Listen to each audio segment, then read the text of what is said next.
Pemirsa, penyidikan kasus pembunuhan bayi kembar oleh seorang orang tuanya sendiri yaitu D dan F terus dikebut penyidik Polsek Denpasar Timur. Namun mengingat di Polsek Dentim tidak ada unit perlindungan perempuan dan anak atau PPA, kasus ini akan dilimpahkan ke Polresta Denpasar. Oleh karena itu tersangka D sesegera mungkin dibawa ke Polresta.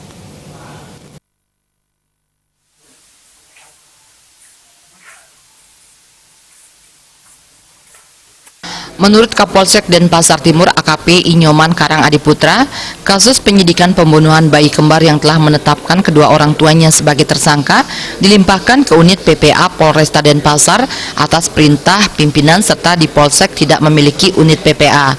Saat ini pihaknya masih melengkapi berkas kasus ini. Ditambahkan saat ini tersangka D dalam kondisi semakin membaik dan sudah bisa diperiksa setelah beberapa hari dirawat di Rumah Sakit Trijata. Dari pemilik pengelola kos itu menginformasikan bahwa dia sempat mendengar tangisan bayi di kamar nomor 1, sehingga kita telusuri siapa yang tinggal di sana. Dalam data awal bahwa berinisial F di sana, dan kita telusuri orangnya tidak ada. Namun demikian kita menggali informasi dari orang-orang yang kos di sana bahwa yang kos di sana adalah orang Timor, sehingga kita telusuri dari informasi tersebut sehingga kita amankan yang bersangkutan yang kebetulan pada saat itu sedang sakit. Kita bawa ke Rumah Sakit Trijata. Dari sekian hari dirawat, setelah sudah bisa berbicara dan sudah pulih, sudah sehat, kita bawa ke Polsek. Sudah dilakukan interogasi bahwa memang benar bahwa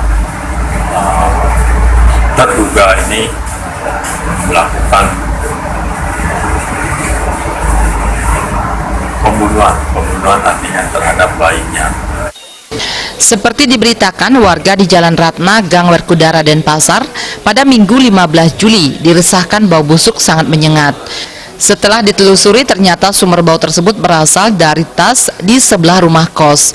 Begitu dibuka ternyata isinya mayat bayi perempuan kembar dan kondisinya sudah membusuk. Gerak cepat dilakukan tim opsnal Polsek Denpasar Timur yang dipimpin Kanit Reskrim Ibtu Aryo Senowimoko memburu pemilik dan pembuang mayat bayi kembar. Alhasil ibu bayi tersebut berinisial D ditangkap di wilayah Jimbaran, Kuta Selatan, dan ironisnya D masih berstatus mahasiswi. Pemeriksaan terhadap D belum bisa dilakukan secara maksimal karena masih sakit pasca melahirkan. Bahkan D harus menjalani perawatan di rumah sakit. Ngurah Kertanegara, Bali Pos melaporkan.